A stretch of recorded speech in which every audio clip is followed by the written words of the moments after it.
Today on Dr. Phil. They claim their sister is A liar, thief, and an addict. who is in major denial. Rebecca says she just doesn't have a problem. We've lost custody of your daughter not once but twice. Because my friend died at my house. You're in the middle of a conversation with me, and then you just start leaning forward. Exit. Rebecca, if you're going to make a dramatic exit, you need to go down the aisle. Let's do it. Good show, everybody. Here we go. This is a safe place to talk about hard things. Stand by. We'll count you down. Today is going to be a changing day in your life. 5, 4. Get ready to take care of you.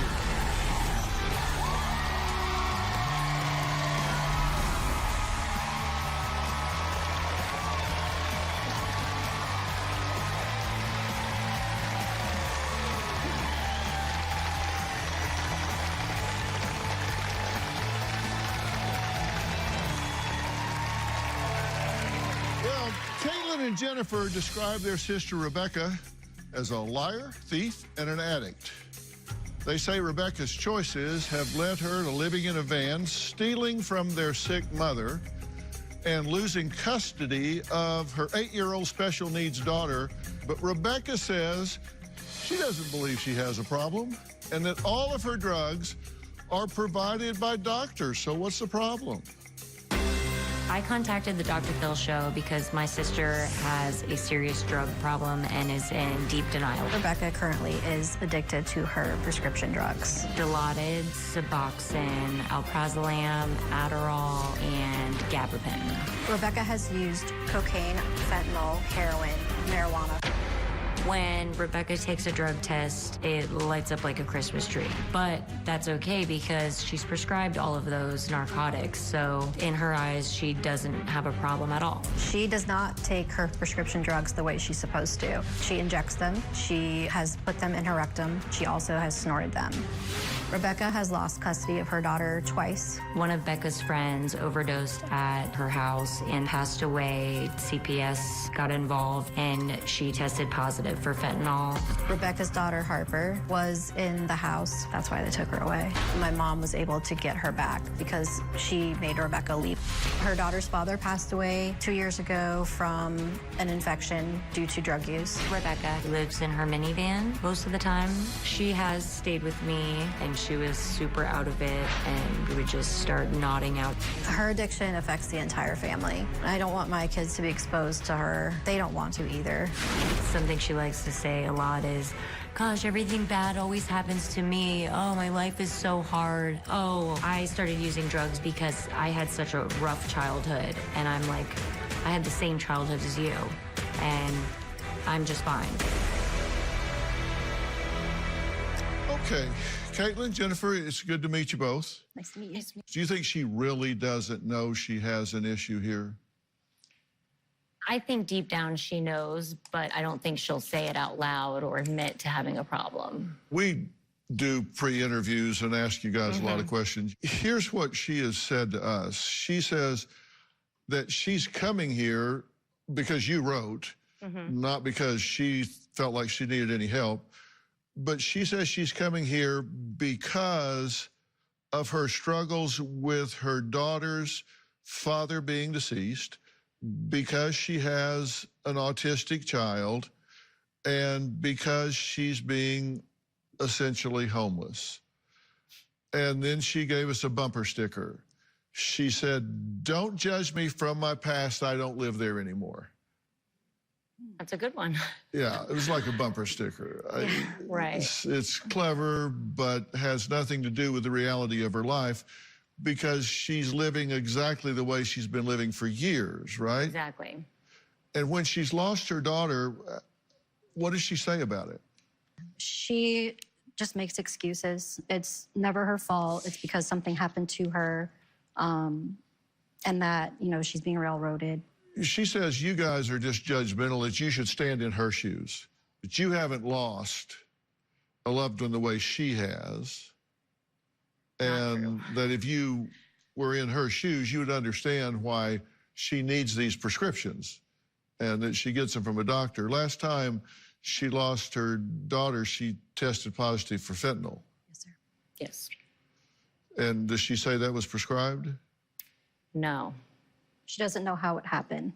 She said that when she was giving the person CPR, that it must have gotten to her skin somehow because he had overdosed on fentanyl. Yeah. Yeah, I hate it when that happens. Right. Now, we have a picture of her hand, and she says that this is some kind of lupus or spider bite, or she has these explanations. I've been doing this a long time. This looks to me like she's shooting up between her fingers and it's getting infected and starting to spread and could easily go septic. Yes. What do you say? What do you tell her when you see this? Well, me personally, I tell her, I'm like, I know what this is from. It's from you know, using needles. And she's like, oh, no, it's not, Caitlin. Do they give her a prescription for pain for this? Yep. Yes. Oh, there we go. Coming up, Caitlin and Jennifer say their mother, Kathy, is the #1 enabler in Rebecca's life. So we're going to add her to this conversation when we come back. And we're going to talk about the fact that she may be doing something that actually is fatal, a deadly cocktail. We'll be right back.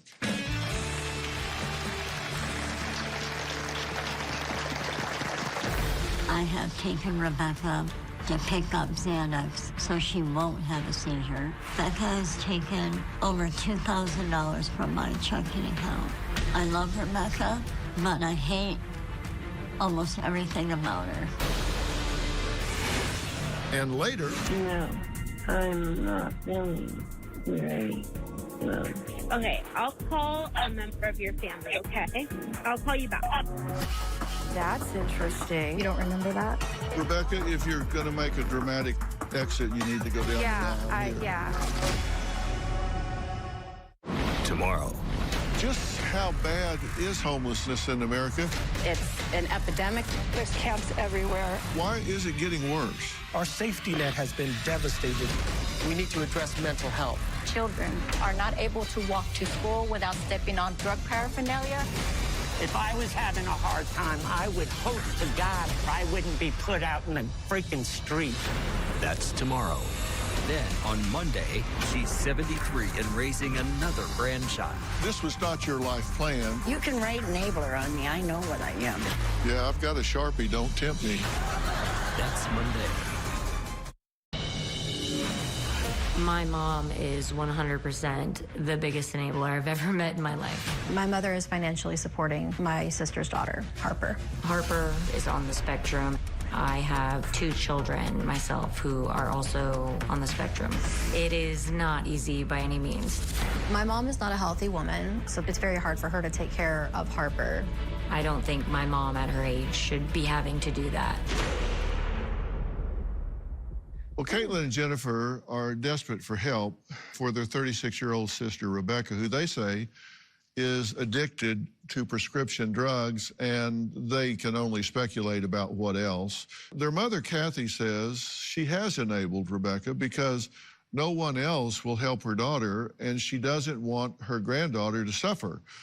But she says her patience is running thin.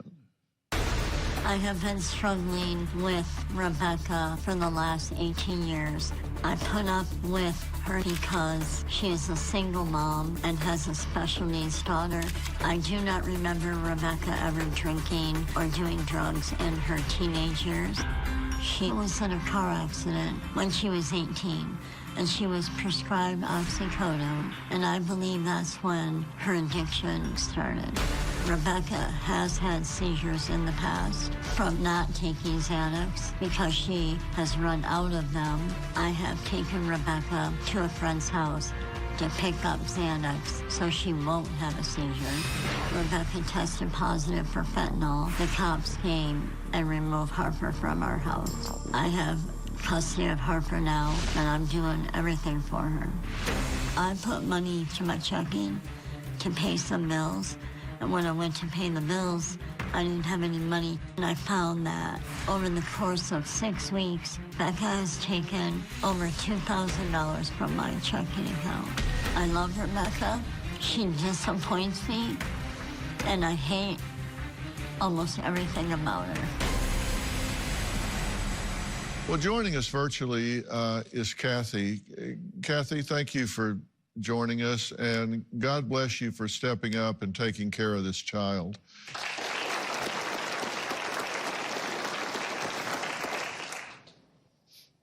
What is your biggest concern for your daughter, Rebecca?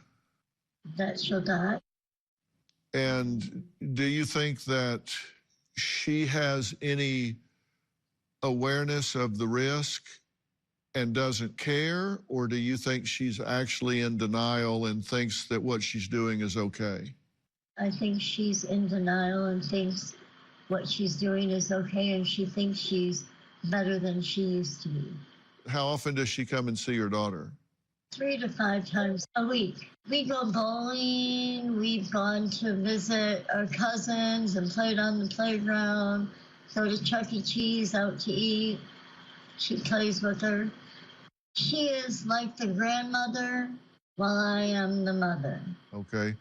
She doesn't do the daily grind things with her. No. That's up to you. Right now, yes. But it shouldn't be my 100% responsibility. She needs to be responsible for her child. And in the state she's in, she can't do it.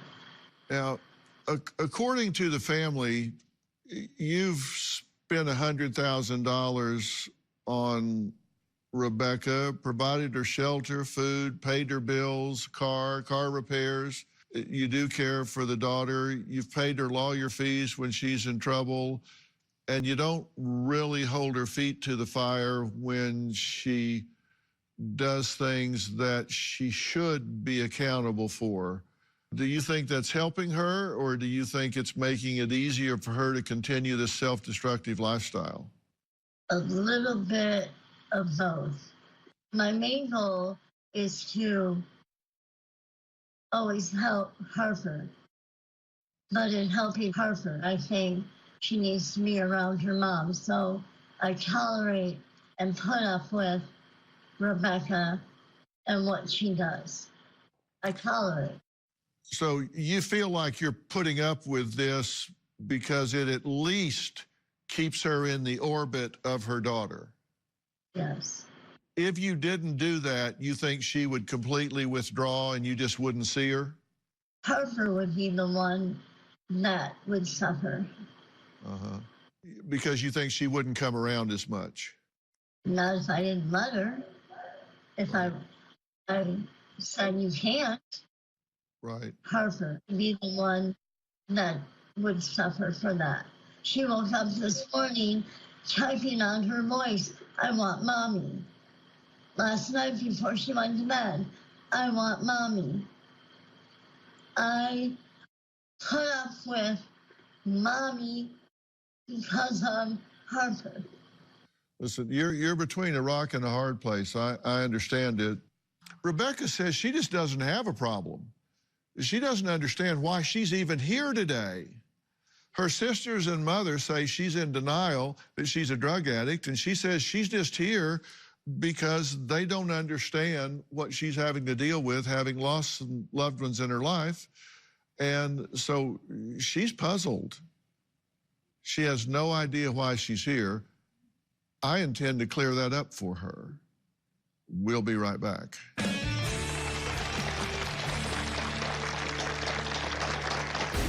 I did have an issue with paid pills, but that was years ago. I take hydromorphone, gabapentin, amoxicillin. This is Adderall, and then this is buprenorphine. If I wasn't on my paid medicine, I wouldn't be able to get out of bed in the morning. As of right now, I feel like Becca does not put her daughter first. I think that she chooses drugs over her daughter. When Harper was born, they had to keep her in the hospital. It was told to me that she was born with some breathing problems. Come to find out, she was being weaned off Subutex. I think Becca is capable of being a great mother, but Harper needs consistency, and she needs her mom to be there for her.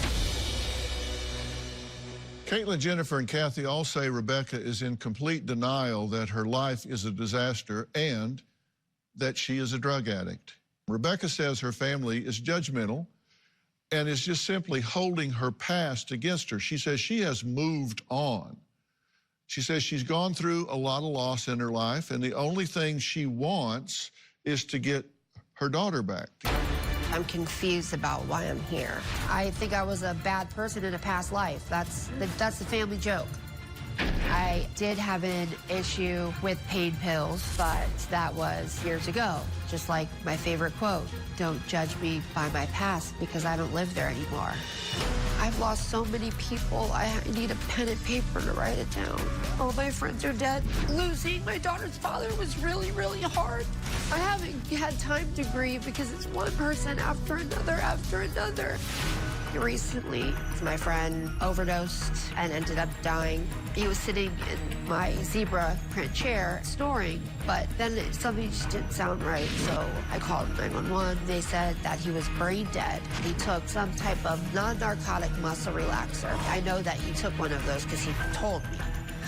I lost my train of thought. Because my daughter was at the house during this incident, they took her from my custody. They drug tested me, claimed I tested positive for fentanyl. Because I live with my mom, I'm not allowed to reside with my daughter and my mom. So I have been living in my van. So here's my van. I usually try to sleep right here. If I wasn't on my pain medicine, I wouldn't be able to get out of bed in the morning. I take hydromorphone, which is Dilaudid, for pain for my fingers. This is gabapentin for depression, and it also can be used for my sciatica. This is my amoxicillin, because I just had my teeth pulled. This is Adderall. It is for my ADD. And then this is buprenorphine, which is also Subutex.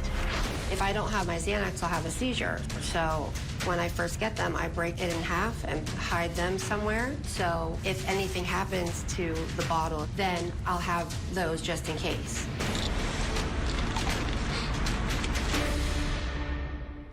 Okay.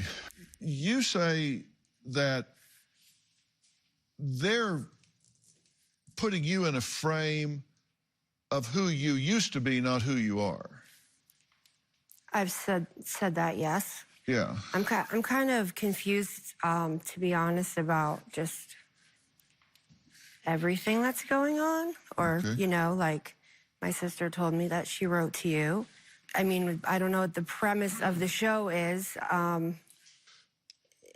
You know, my sister obviously is concerned about what happened with my daughter, and that was, I don't know if that's been talked about. That was really... We have talked about the fact that you've lost custody of your daughter not once, not twice, but 3 times.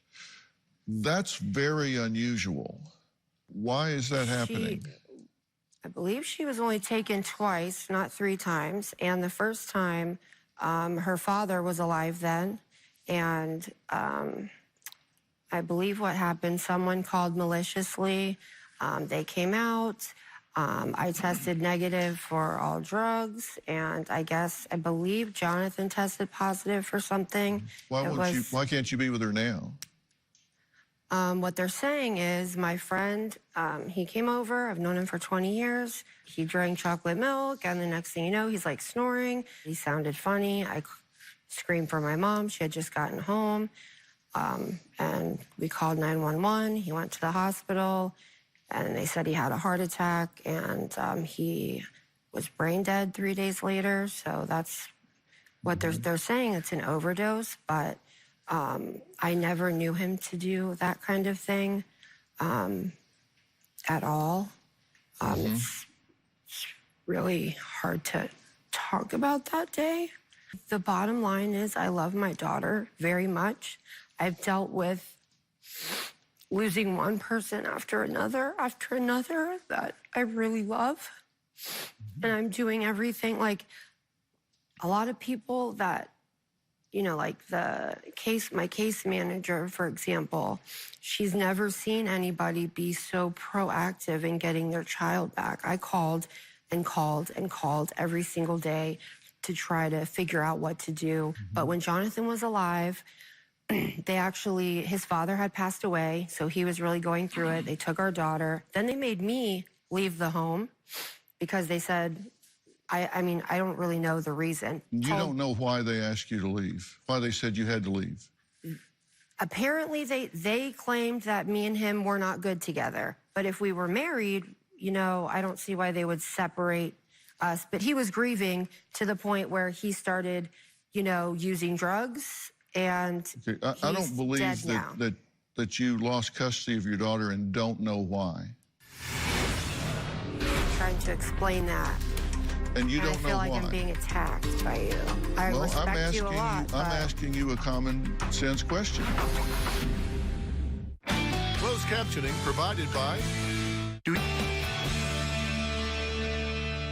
I don't believe that you lost custody of your daughter and don't know why.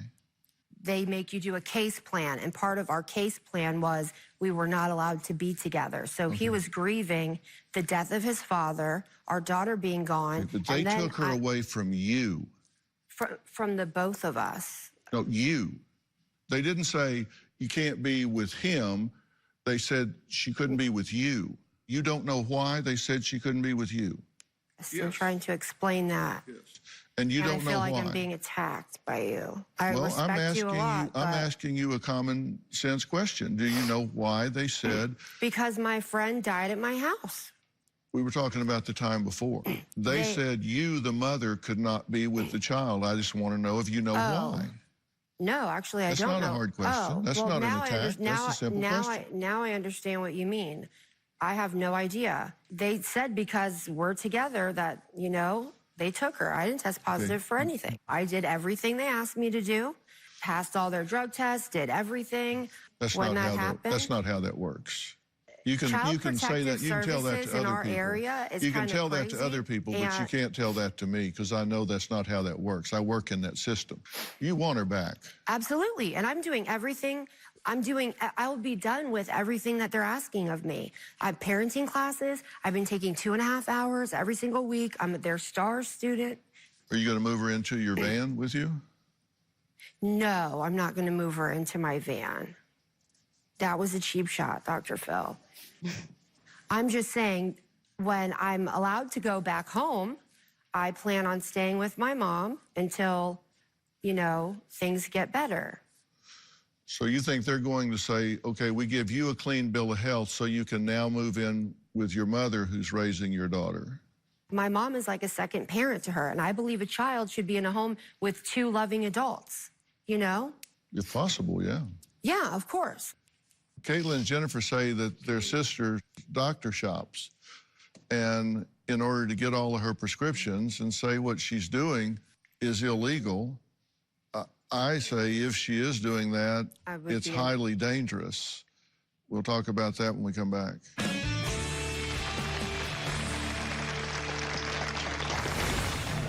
Can I say something about what I just saw? What I was explaining was not what I'm doing now. It was years ago, I was arrested for quote-unquote doctor shopping. That's not what I'm currently doing, nor was I doing that previously. Tomorrow on Closed captioning provided by... Better skin from your body wash? Try Olay Body Wash. I got arrested for doctor shopping. Doctor shopping is when you go around to different doctors and they prescribe you the same medication. Becca has gone to different doctors in the past to get multiple prescriptions of the same thing. She manipulates doctors to get her whatever prescription she wants. What they were accusing me of is trying to get a bunch of medicine. If that was indeed what I was doing, I would have gone to a doctor that I was already seeing and get 3-4 milligrams a day. That's really what doctor shopping is. But this was just really just a misunderstanding. Well, Caitlin and Jennifer and Kathy say that they desperately want Rebecca to stop living in denial about her addiction to prescription medication. They say she steals, defrauds doctors, won't look for a job, and expects everyone else to take care of her. But Rebecca says that is absolutely not true, that she is a star pupil as far as everything that social services could possibly want her to do to reestablish herself as a candidate to be in her daughter's life, right? Yes, can I say something about what I just saw? What I was explaining was not what I'm doing now. It was years ago, I was arrested for quote unquote doctor shopping. That's not what I'm currently doing, nor was I doing that previously. If you want me to explain so it can be understood by everyone, I went to my normal doctor. I've been on, Xanax. I've had anxiety since I was 15 years old. I went to my normal doctor for that. I went to my primary care doctor, having bronchitis. My mom was with me, she can tell you. And when I was in between my psychiatrist, he would intermittently give me Xanax. And then we leave, we go to the pharmacist, and he told me that, after I filled the prescriptions, I'm like, why is there Xanax in here? It's a very small amount. The whole bottle was 8 milligrams in total. Now, if I was doctor shopping, I take 4 milligrams of Xanax a day. That just sounds silly. But there's a system in place to prevent people from doing this doctor shopping, going and getting a bunch of pills at pill mills. And that system, I guess, failed me. 2 years later, they arrested me for that.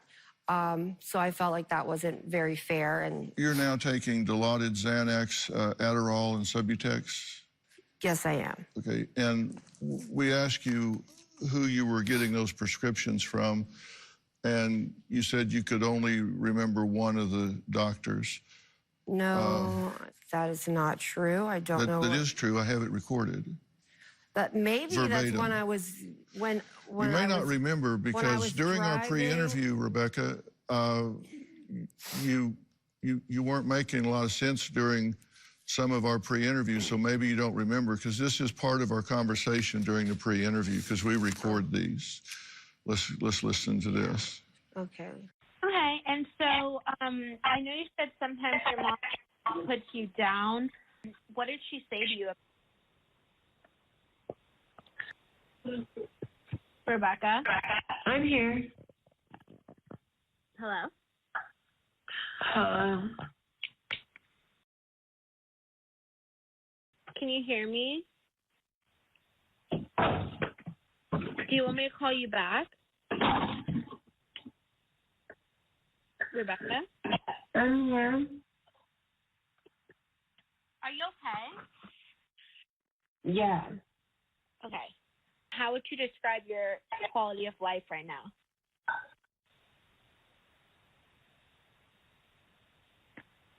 Okay, Rebecca, do you want me to call you back?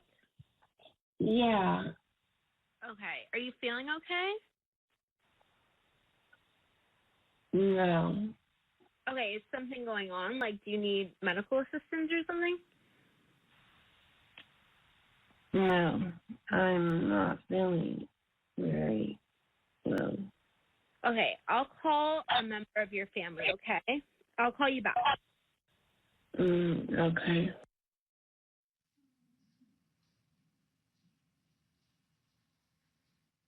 That's interesting. You don't remember that? I remember saying that she would call me back. That sounded awful. No, like, that's crazy. Imagine being around. But I'm not and like being in I'm my not shoes. like You that. have been in my presence. But That's when, Caitlin? at my house, Becca. You're in the middle of a conversation with me, and we're talking, and then you just start leaning forward. Oh, and you mean when I was No, when you I was say you're sleeping, but then you say you're not sleeping. It was and the middle of the night. Becca. Oh, she filmed it for TV. I did not film it. I took a picture. You told planning me on about showing the you. Oh, that's when my hand was messed up. I know. And I was going to the hospital. But Becca, imagine Well, being me. you're- It's scary to see someone. You're playing into deflection on her part by her not this is messed responding up, to. y'all. This all of this love is being you. edited, and it's crazy. And you even looked at me like, what do you- exit. Rebecca, if you're going to make a dramatic exit, you need to go down the aisle here. Yeah. No, that's really. It's just really messed up. Like, I knew it too. yeah, place. She shouldn't be on these drugs and get her kid back. So either they don't know about it or they don't know the seriousness of it or something. But I will call if it's okay, because I think they should know. Now that some of the COVID-19 restrictions have been lifted, we can have a studio audience back. If you're going to be in the Los Angeles area and would like to attend a taping, go to drphil.com and click on Be Part of the Audience and select In Studio.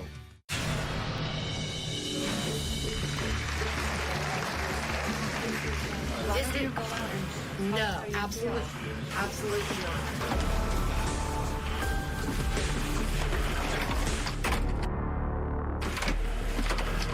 Can I come in?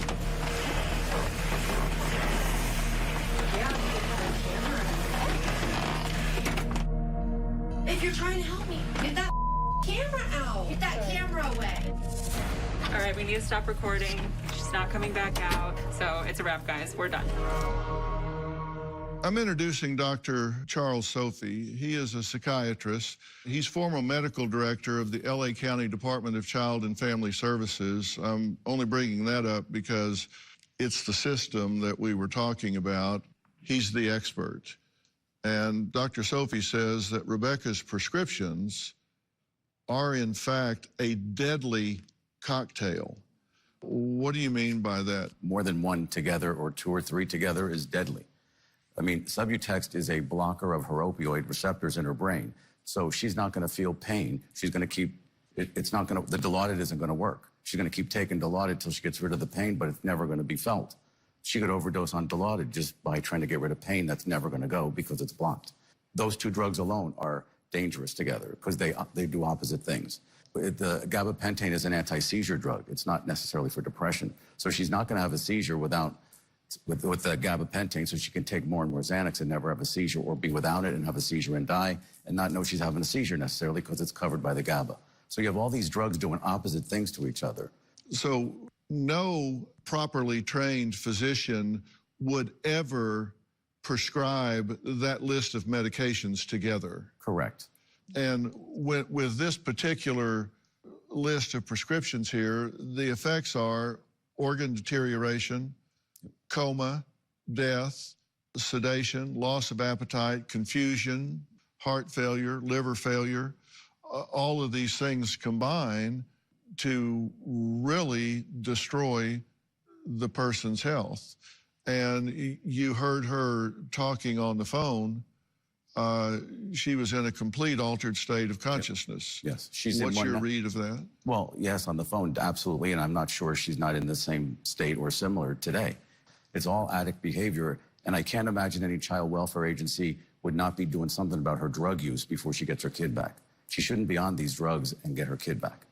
Yeah. So either they don't know about it or they don't know the seriousness of it or something. But I will call if it's okay, because I think they should know.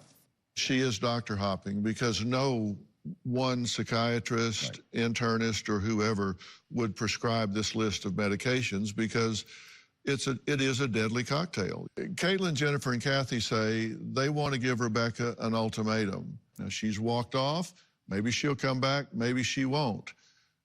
But somebody needs to get her attention. We'll be right back. And subscribe to our newsletter. You'll get weekly updates, life strategies, and exclusive video that you won't find anywhere else. Plus, on drphil.com, you can see sneak previews of upcoming shows. Log on today.